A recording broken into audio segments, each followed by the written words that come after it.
이 시간 우리에게 주시는 하나님의 말씀은 요한복음 9장 24절부터 34절까지 말씀입니다. 요한복음 9장 24절부터 34절까지 말씀입니다.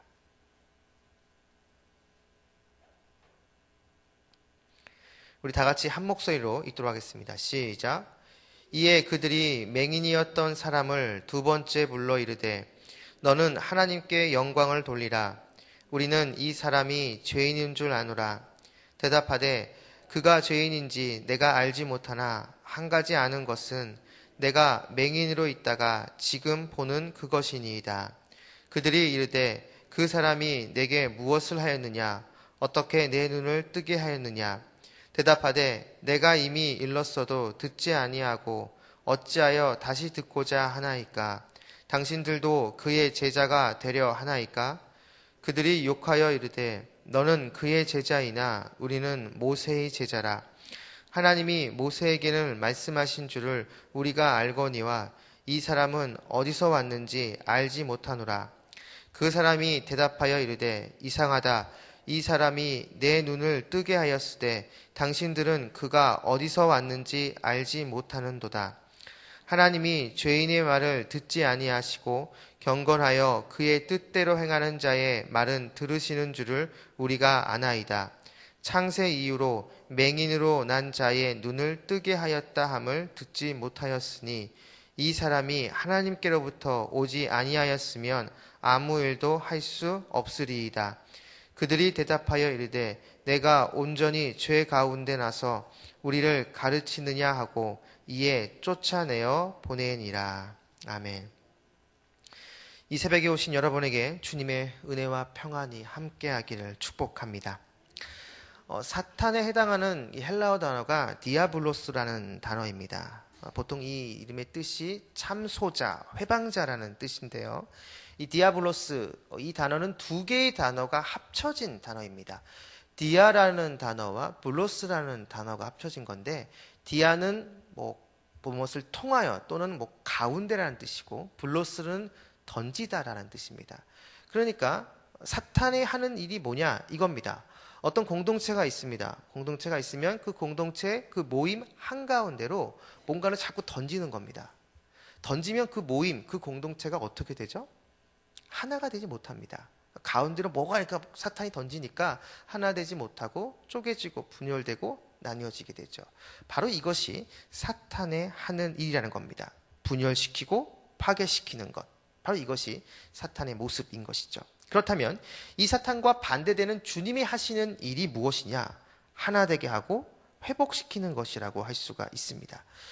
너무 일반화시키는 것일 수도 있지만 우리가 보편적으로 성경을 통해서 볼 수 있는 것, 그것은 사탄의 모습은 분열시키고 파괴시키는 것이라고 한다면 그것의 대척점에 있는 예수님이 하시는 일, 주님이 하시는 일은 회복시키고 하나 되게 하는 일입니다. 오늘 본문에 나오는 종교 지도자들, 바리새인들의 모습은 흡사 사탄의 모습과 똑같다고 할 수가 있습니다. 물론 그들이 하나님의 율법을 논하고 하나님을 언급한다 할지라도 결론적으로 그들이 하는 모습은 나눔과 분열의 모습이기 때문입니다. 오늘 본문에 드러나는 첫 번째 분열의 모습은 부모와 자식 간의 분열입니다. 예수님을 메시아로, 예수님을 그리스도로 인정하면 출교시키겠다라는 이러한 종교 지도자들 바리새인의 엄포가 맹인의 부모로 하여금 두려움을 갖게 만들었고 자기 자녀를 감싸 안을 수 없게 만들었던 것입니다. 흔히들 자녀에 대한, 자식에 대한 부모의 사랑은 가장 귀하고 가장 숭고하다라고 이야기를 합니다. 내리사랑이라는 말이 있듯이 자녀에 대한, 자식에 대한 부모의 사랑은 정말 조건 없이 모든 것을 내주는 그러한 사랑이죠.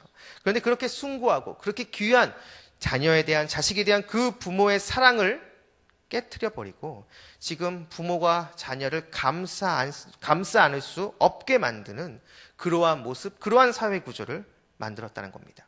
자신들의 도그마, 자신들의 교리에 조금이라도 어긋나면 출교시키겠다라는 두려움과 공포를 심어줘서 부모와 자식 간의 사이를 갈라놓은 것이죠. 여러분, 이건 제대로 된 사회의 모습이 아닙니다. 그리고 또 오늘 본문에 드러나는 또 한 가지의 분열의 모습이 있는데 그것은 종교 지도자들과 맹인의 분열의 모습입니다. 종교 지도자들과 맹인이 서로 이렇게 이야기를 하고 난 다음 마지막 종교 지도자들의 결론이 나옵니다. 34절인데요. 우리 34절 다 같이 한번 읽겠습니다. 시작. 그들이 대답하여 이르되 내가 온전히 죄 가운데서 나서 우리를 가르치느냐 하고 이에 쫓아내어 보내니라. 자, 맹인을 가리켜서 종교 지도자들은 죄 가운데 났다라고 이야기합니다. 이 말은 맹인이 죄를 지었기 때문에 선천적으로 태어날 때부터 앞을 못 보는 맹인으로 태어났다라는 그런 의미입니다. 오늘 본문 요한복음 9장이죠. 요한복음 9장 초반에 제자들이 예수님께 묻습니다. 예수님, 이 사람이 맹인인데 태어날 때부터 맹인으로 태어났습니다. 그러면 이 사람이 이렇게 맹인으로 태어난 것은 이 사람의 죄 때문입니까? 아니면 그의 부모의 죄 때문입니까? 이렇게 물어보죠. 당신은 어떤 병에 걸렸거나 태어날 때 어떤 장애를 가지고 태어나는 것은 그 사람이 죄를 지었기 때문이라는 그러한 인식이 있었습니다. 그런데 그 질문을 받은 예수님의 답변이 굉장히 뜻밖입니다. 뭐라고 말씀하시냐면 이렇게 말씀하십니다. 이 사람이나 그 부모의 죄로 인한 것이 아니라 그에게서 하나님이 하시는 일을 나타내고자 하심이라. 예수님은 분명히 말씀하셨습니다. 이 사람이 맹인으로 태어난 것은 그 사람이 어머니 뱃속에서 죄를 지었기 때문도 아니고 그리고 그의 부모의 죄 때문도 아니라 무엇인지는 분명히 알지 못하지만 하나님의 일을 이루기 위해서 그렇게 됐다라는 것이죠. 그런데 오늘 본문에 나오는 이 종교 지도자들은 자기들의 결론을 내립니다. 그 결론이 뭐냐? 이 맹인이 맹인으로 태어난 것은 그가 죄를 지었기 때문에 죄 가운데 났기 때문에 그가 맹인으로 난 것이다. 이렇게 결론을 지어버린다는 것이죠. 그리고 나서 최종적으로 그를 쫓아냈다라고 이야기를 합니다. 많은 학자들은 여기서 쫓아냈다라는 이 표현이 22절 종교 지도자들 바리새인들이 출교시켜버리겠다. 그 출교 조치를 했다라는 것을 이야기를 합니다. 이 맹인을 회당에서 쫓아내버린 것이죠. 자기들과 상종할 수 없는 죄인으로 여겨서 그 사람을 쫓아버린 겁니다. 바로 이 부분에서 종교 지도자들과 맹인의 분열을 보여주고 있습니다. 여러분, 전통적으로 이스라엘의 종교 지도자들은 마땅히 해야 될 사명이 있었습니다. 그것이 무엇이냐면 이스라엘 백성들, 하나님의 백성들을 잘 이끌고 잘 인도해서 하나님 앞으로 가는 것, 하나님 앞으로 잘 인도하며 나가는 것, 바로 그것이 종교 지도자들의 사명이었습니다. 그런데 오늘 본문에 나오는 종교 지도자들, 이 사람들은 이스라엘 백성들을 바르게 온전하게 잘 인도하는 모습이 아니라 오히려 분열과 다툼으로 사분오열 찢어놓는 모습이라는 것이죠. 바로 이런 이유 때문에 오늘 사건이 끝나고 이제 바로 이어지는 요한복음 10장 초반에 예수님은 자기 자신을 가리켜서 뭐라고 이야기하느냐? 나는 선한 목자다라고 이야기를 하십니다. 이 말은 뒤집어서 얘기하면 지금 이스라엘의 종교 지도자들이 선한 목자가 돼서 이스라엘 백성들을 하나님으로 앞으로 잘 이끌고 나가야 될 그러한 사명이 있는데 정작 지금 종교 지도자들은 그러한 일을 하고 있지 못하다라는 것이죠. 그래서 예수님이 자기 자신을 가리켜서 나는 선한 목자다 이렇게 말씀하고 있는 것입니다. 종교 지도자들, 그들이 마땅히 해야 될 이스라엘 백성들을 하나 되게 만들고 하나님 앞으로 잘 이끌고 나가야 될 사명을 잘 온전히 감당하지 못하고 있기 때문입니다. 여러분들은 어떠십니까? 그리스도인들에게 나타나야 될 여러 가지 모습 가운데 적어도 우리가 오늘 본문에 비춰보서 이야기를 한다면 모든 그리스도인들에게 있어야 될 모습은 바로 화평케 하는 모습입니다. 예수님도 명확하게 말씀하셨습니다. 마태복음 5장 9절에 보면 화평케 하는 자는 복이 있나니 그들이 하나님의 아들이라 일컬음을 받을 것이며 화평케 하는 자, 분열이 아닌 하나 되게 하는 자가 하나님의 아들이라는 것입니다. 그렇기 때문에 여러분 그리스도인들에게 반드시 있어야 될 모습은 화평케 하는 모습, 바로 피스메이커의 역할을 감당해야 된다는 것이죠. 하나님과의 관계에서 화평을 경험하고 하나님과의 관계에서 하나님의 샬롬, 여호와의 샬롬을 경험한 자는 반드시 필연적으로 옆에 있는 지체를 향해서 그 하나님의 평안과 하나님의 샬롬을 흘려보내는 사람이라는 것입니다. 그래서 회복과 하나됨을 추구한다는 것이죠. 그렇다면 여러분, 이것을 역으로 일종의 리트머스 시험지로서 그 사람이 진짜 그리스도인인지 아닌지를 판단할 수 있는 근거가 있습니다. 한 사람이 어떤 공동체에 들어갑니다. 근데 그 사람이 그 공동체에서 하나됨을 추구하느냐, 그 사람이 그곳에서 화평을 추구하느냐, 바로 그 모습을 보고 그 화평과 그 하나됨을 진정으로 추구한다면 그 사람은 진짜 그리스도인이라는 것이죠. 그 사람이 진짜 그리스도를 닮은 제자라면, 그 사람이 진짜 하나님의 사랑을 품고 있는 하나님의 자녀라고 한다면 바로 옆에 있는 지체를 향해서 그 지체를 품어주고 보듬어주고 그 공동체가 그 지체와 하나가 될 수 있도록 노력할 것이기 때문입니다. 우리가 곧잘 암송하는 주기도문, 하늘에 계신 우리 아버지, 아버지의 이름을 거룩하게 하시며, 주기도문의 첫 구절에 나옵니다. 여기에 나오는 아버지의 이름을 거룩하게 하시며, 이 기도의 배경이 되는 구약 본문이 있는데요. 많은 학자들은 그것을 에스겔 36장을 이야기합니다. 근데 에스겔 36장은 회복된 이스라엘의 모습을 보여줍니다. 나뉘어진 이스라엘의 모습이 아니죠. 남유다, 북이스라엘 이렇게 나뉘어진 이스라엘의 모습이 아니라 하나된 이스라엘의 모습을 보여줍니다. 그 하나된 이스라엘의 모습을 보여주면서 그때 비로소 아버지의 이름, 하나님의 이름이 거룩해진다라고 이야기를 합니다. 그렇다면 여러분, 우리가 이 주기도문을 암송하고 이 주기도문을 통해서 우리가 기도할 때 이 첫 구절, 아버지의 이름을 거룩하게 하시며 라고 이렇게 기도할 때 우리가 해야 되는 것이 있습니다. 그것이 무엇이냐면 바로 우리의 하나됨이죠.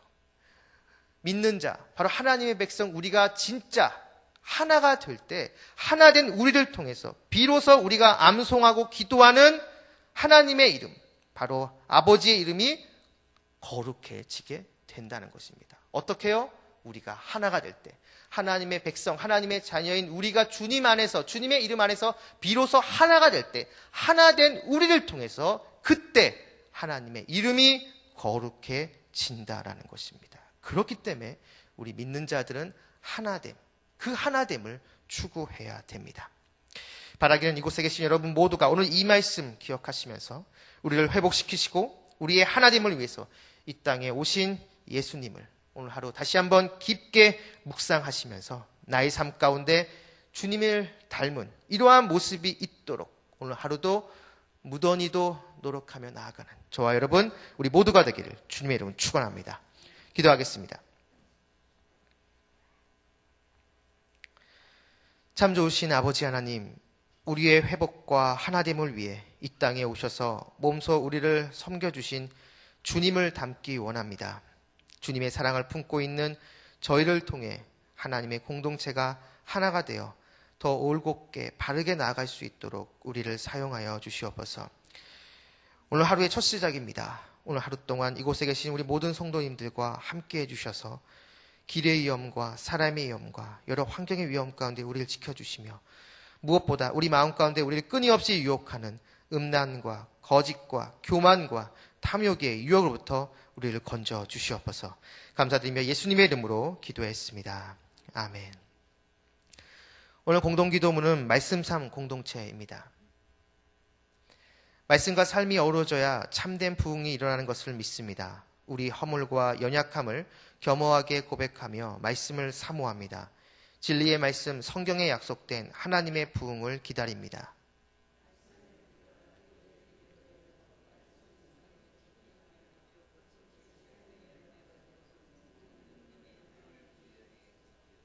삼위일체 하나님의 임재와 현존으로 사랑의 음성을 들려주옵소서. 주님, 우리 공동체의 비전을 굳센 믿음으로 거듭하여 선포합니다. 하나님의 말씀에 거룩한 리더십으로 그리스도인의 삶과 세계를 변화시킨다. 아멘. 주기도문 하시겠습니다.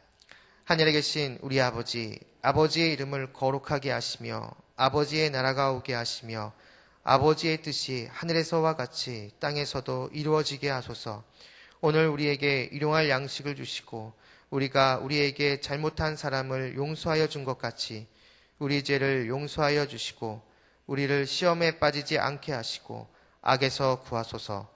나라와 권능과 영광이 영원히 아버지의 것입니다. 아멘. 지금 들은 말씀이 내 삶으로 이어지게 하옵소서. 오늘 금요심야 기도회에 큰 은혜를 주옵소서. 이번 출범한 장년교구 공동체장 사역이 교구마다 잘 진행되게 하옵소서. 서울 제1지방의 선교대회와 한가을 말씀 상역에 은혜를 더해 주옵소서. 시애틀 로고스 라이프 교회를 선교지향적인 건강한 교회로 세워주옵소서. 제3차 남북 정상회담으로 한반도에 주님의 평화가 임하게 하소서. 이 공동기도문과 이 새벽 여러분이 가지고 나온 개인의 기도 제목을 놓고 기도하신 다음 자유롭게 돌아가도록 하겠습니다. 기도하겠습니다.